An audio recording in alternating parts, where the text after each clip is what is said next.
En esta última parte de la clase de sistemas de representación y técnicas de expresión, vamos a ver la utilización de las punteras para darle expresión a la planimetría, vamos a ver distintos ejemplos de diagramaciones de planos y finalmente vamos a ver cuáles son las etapas del proceso de diseño y cómo se van insertando en las etapas del mismo proceso las diferentes técnicas de representación y expresión, o sea, cuáles son los modelos y cuáles son las técnicas que se utilizan en cada una de ellas.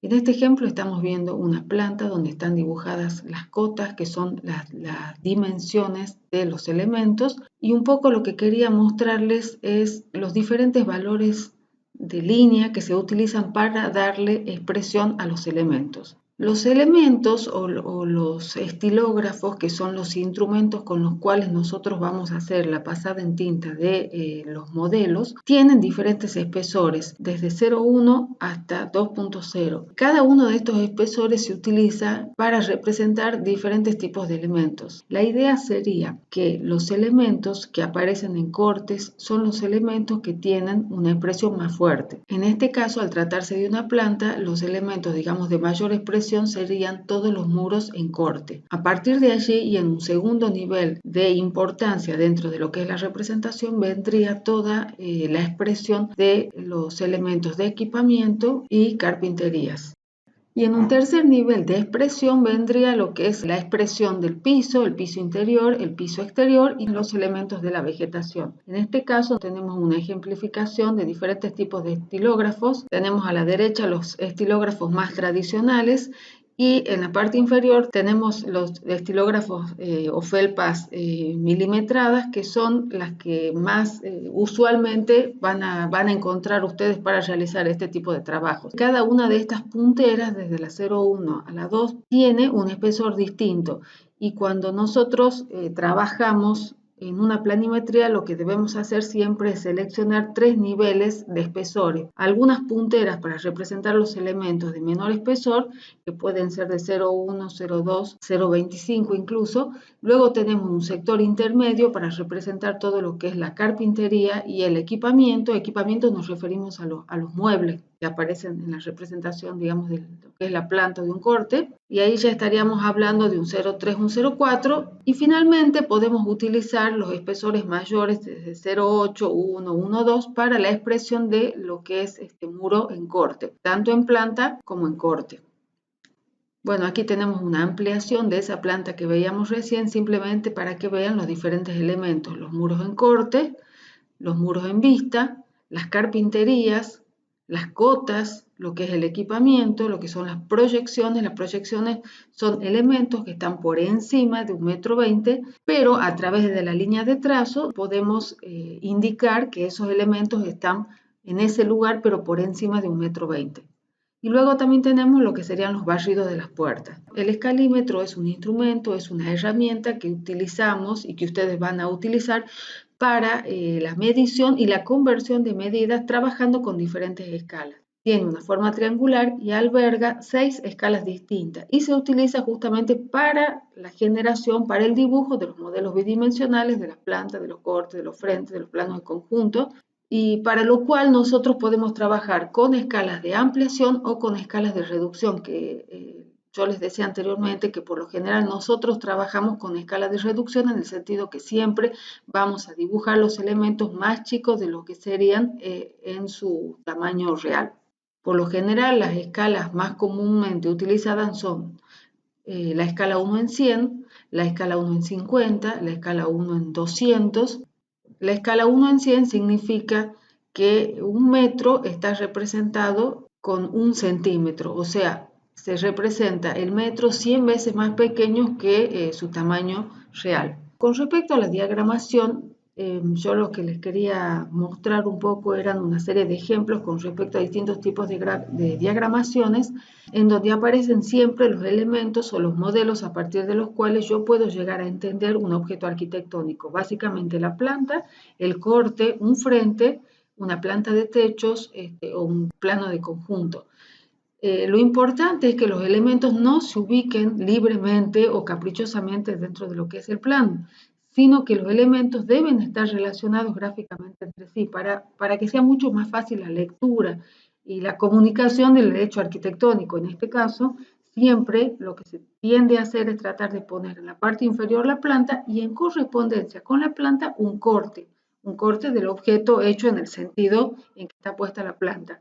Acompañando esta información aparece, por lo general, uno o dos frentes y un plano de conjunto o planta de techos. En este caso es el mismo ejemplo arquitectónico, nada más que son dos representaciones distintas, utilizando básicamente distintas técnicas de expresión. En un caso utilizamos unas técnicas de expresión mucho más sueltas, incluso con el uso del color, y la utilización básicamente del croquis de planta de techo, un croquis de un frente, un croquis de un plano de conjunto. Croquis en el sentido de una técnica rápida de expresión, sin una escala precisa, una técnica mucho más suelta. En cambio, en el lado derecho tenemos la misma representación, pero con un dibujo mucho más preciso y monocromo. Este es un dibujo realizado por alumnos hace algunos años ya en la materia y simplemente quería ejemplificar con distintos tipos de diagramaciones con los elementos que comúnmente nosotros incluimos en la planimetría. La planta, el corte en correspondencia en la parte superior.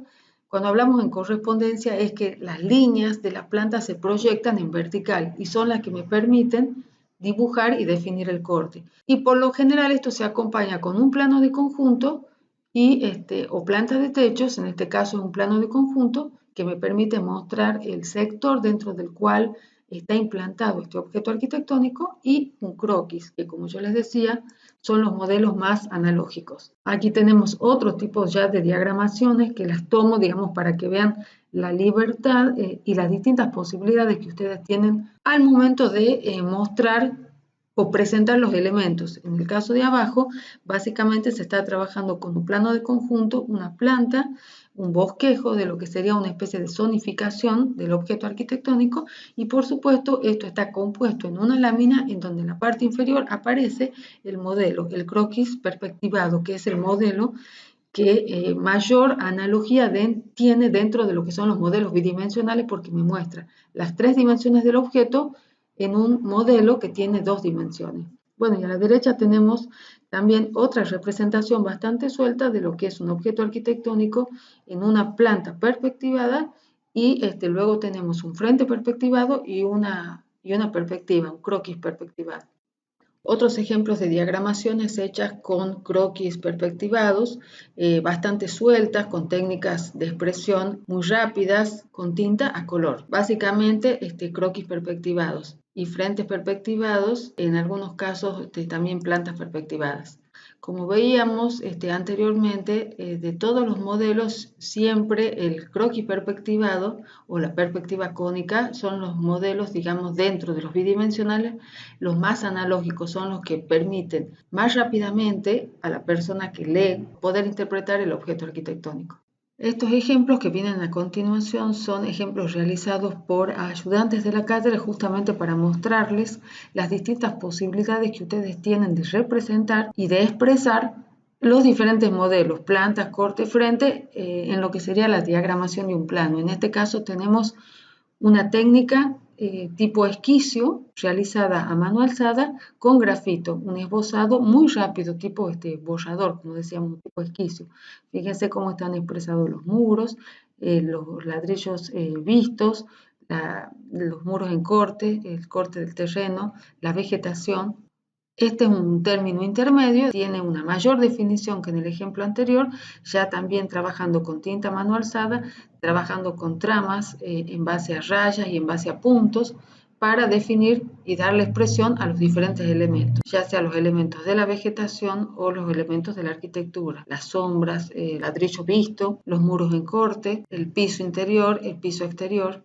Y finalmente una técnica, digamos, mucho más precisa, trabajando ya con instrumentos, también con una trama en base a líneas y en base a puntos. Fíjense también la representación de la vegetación como un poco más cuidada, un poco más detallada para lo que sería la composición de esta lámina, en donde aparece nuevamente la planta, el corte en correspondencia, un frente, uno de los frentes se elige siempre uno que sea representativo y lo que sería el plano de conjunto, para mostrar la inserción del edificio en el terreno natural.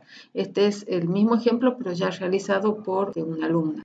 Bueno, y acá la incorporación de lo que sería el color, en este caso a partir de este basamento realizado con tinta, con instrumentos, se aplica el color, pero el color como detalle, a lo que nosotros le denominamos toques de color, es decir, se trabaja mucho lo que sería el entorno de la arquitectura, la vegetación, los exteriores, pero se trata de dejar siempre la arquitectura blanca para que pueda apreciarse justamente el dibujo. Y los colores tampoco es conveniente utilizar una gama muy grande de color. En este caso se trabaja con prácticamente 3 tonos, los cuales a su vez se van superponiendo, se van mezclando para obtener este efecto. Aquí está trabajado, digamos, con una aplicación de color mucho más suave que en el caso anterior. Los tonos son prácticamente los mismos, son desde naranja a borrabino, pero trabajado mucho más suave y superponiendo un color sobre otro. En este ejemplo lo que quería mostrarles, a diferencia del ejemplo anterior, es cómo con el uso del color, en lugar de integrar los diferentes elementos dentro de la lámina, yo estoy fraccionando, estoy dividiendo y estoy tratando cada uno de los modelos, el corte, la planta, el frente y el plano de conjunto, como elementos separados. Entonces esto hay que tratar de no hacer.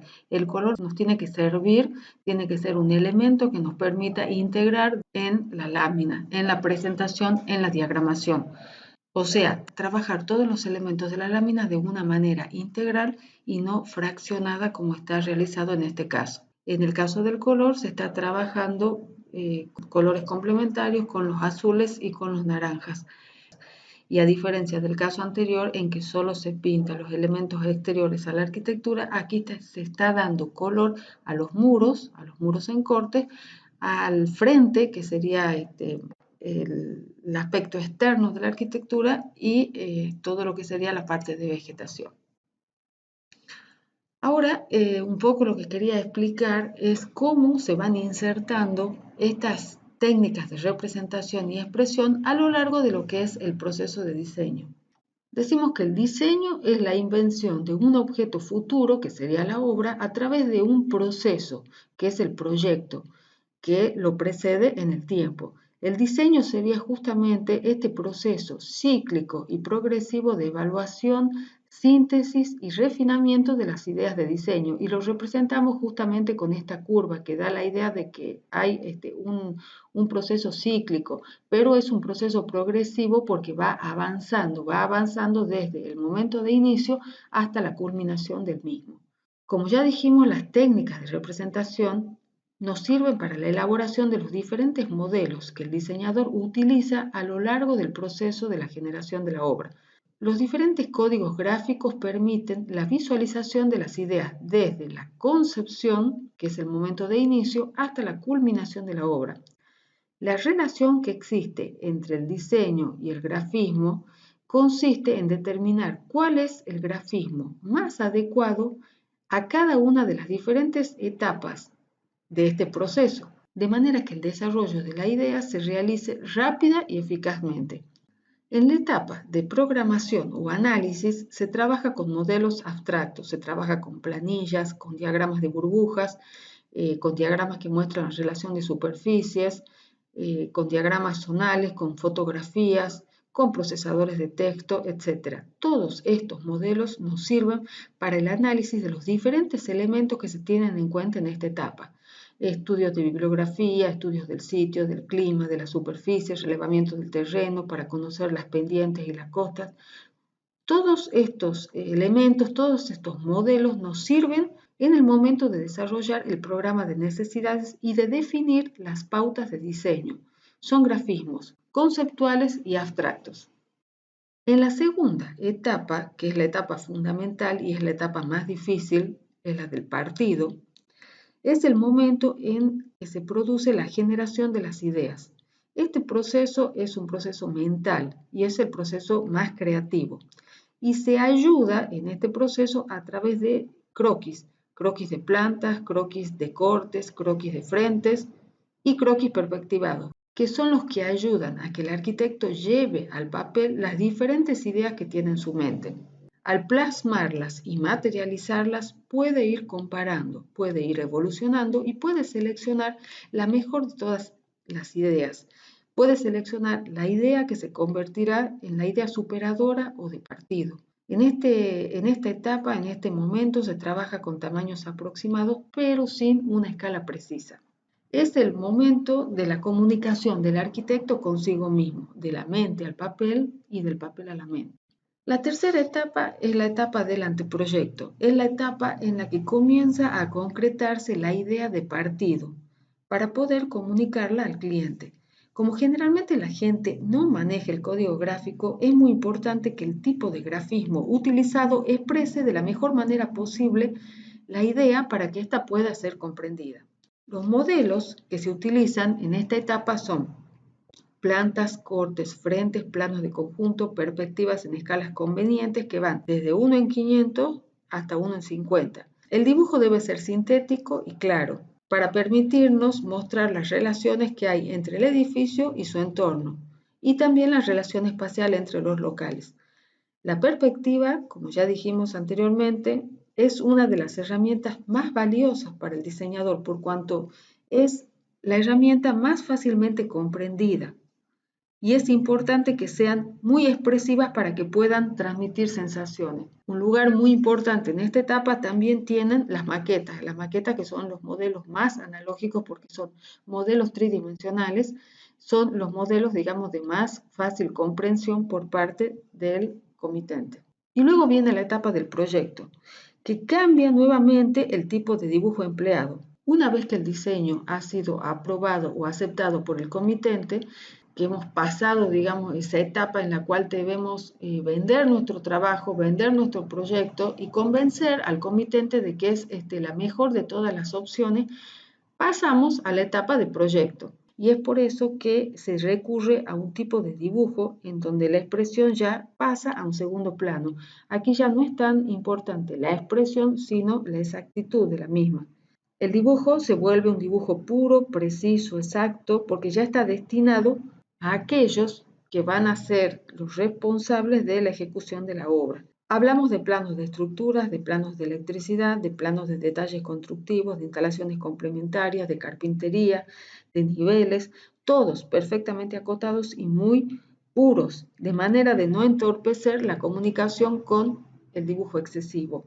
Se utiliza un código muy preciso para la representación de los diferentes elementos. Están dirigidos básicamente a los diferentes gremios de la construcción, responsables de la materialización de la obra. La última etapa es la etapa de la materialización de la obra, donde básicamente la función del arquitecto es controlar que todo se resuelva de la manera estipulada, ejerciendo la función del director técnico de la obra.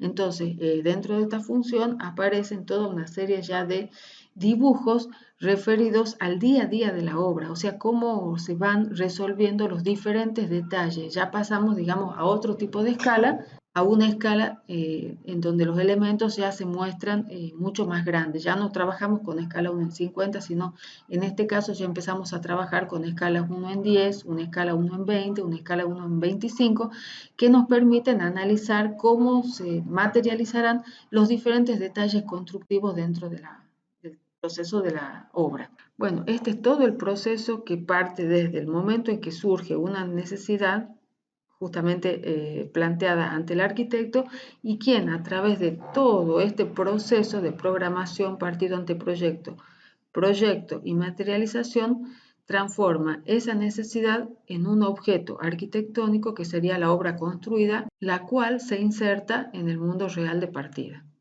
Bueno, básicamente lo que aquí queremos sacar, digamos, o dejarles como conclusión, que la destreza en el manejo de las técnicas gráficas es fundamental para el arquitecto, porque le permite poder representar la idea que tiene en la mente de una forma manual o a través de las técnicas digitales.